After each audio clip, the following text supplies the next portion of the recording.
We can take public comment first. Let's do that. All right. Chris, you got anything to add? Help us out here.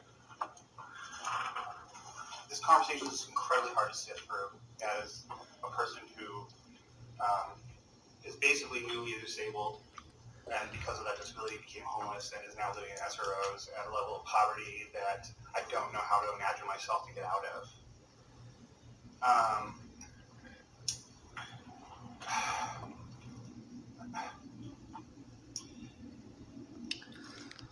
There's also some strange dynamics at work here.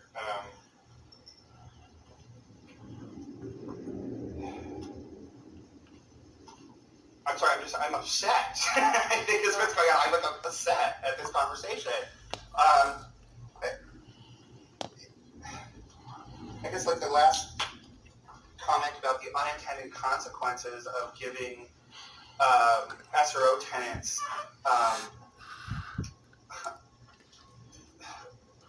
a little extra income is absurd to me.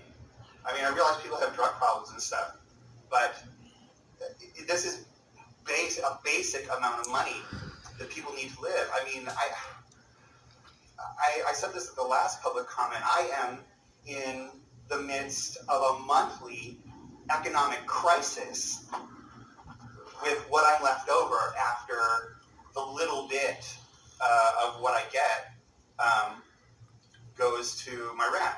You know, there's not much left over. I mean, we live in a city of just extensive riches. I'm not sure there has ever been a city as wealthy as San Francisco or the Bay Area in history.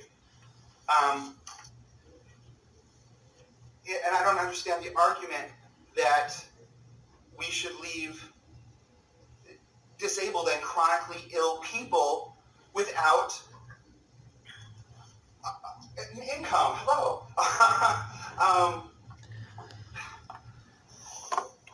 Without legitimate income. Anyway, this is upsetting. This is upsetting. This is a recommendation, right? The Board of Supervisors, City Hall, will work out the budget. There's a $7.5 million budget ask. If that's not enough, they'll work it out. The recommendation, like it says right here, no extra cost burden should be placed on hotel owners or operators or nonprofit housing providers, nor should allocating these funds compete with any budget asset advantages, social and economic justice. What's the problem? Why are you here? Who are you defending? I have so much to say. I could write a little essay about this conversation, right? I can't get it all out right now. I tried to take some notes. I don't know. I'll end with what I said last time. You are compelled to support this, right? And the fact that you're arguing about it in this way is kind of absurd. The Democratic Party, you know, who I feel like I'm enemies with some of those people, they all supported it. And I want to say en masse. What's the word? Unanimously, right? Nancy Pelosi, Scott Wiener, all those people. They supported it. You need to take a vote on this right now, pass it, and send it to the Board of Supervisors so that we can work on it and make it a functional piece of legislation. Thanks, Chris. Yeah. Who's next? Anybody? Yep. Please state your name. Chester Zemany, lieutenant in SRO, just recently. And I just am thinking about the context right now, the citywide context I read. I think a week or two ago that this is the most expensive real estate market in the whole world right now. The whole world. And also I've dealt with THC before. And in my mind, you know, I would get the, you know, they deserve kind of a benefit of the doubt just because of the professionalism and the experience that they bring to the table. I wouldn't underestimate THC. And so that's my comment. Thank you very much. Who's next? Yes. My name is Frances Manning. I'm a lieutenant, not in the SRO.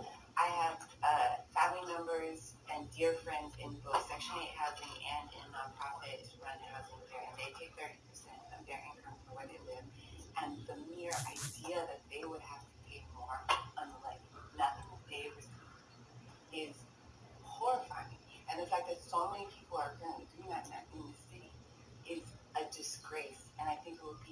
something amazing for this board to unanimously support this measure and get it as quickly as possible to remedy this horrible mistake that has been made in the way that we run housing for people.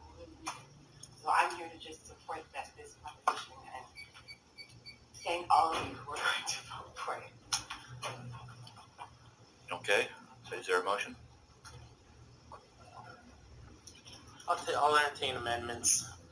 Okay, so Jordan, so why don't you, would anybody would like to add amendments? All right, all those in favor? 1, 2, 3, 4. Those voting in favor are myself, R.J. Sloan, Larry Kessler, and Jamie Sambamatsu. 1, 2, 3. Motion carries 4-3 with 1 abstention. The three people who voted no are Clifford Gilmore from the Central City SRO Collaborative, which is supposed to represent tenants, Dion Roberts from the Mary Elizabeth Inn, and Sam Patel, the private landlord, and Margot Antonetti had to abstain. So, since we have a members present, it did pass.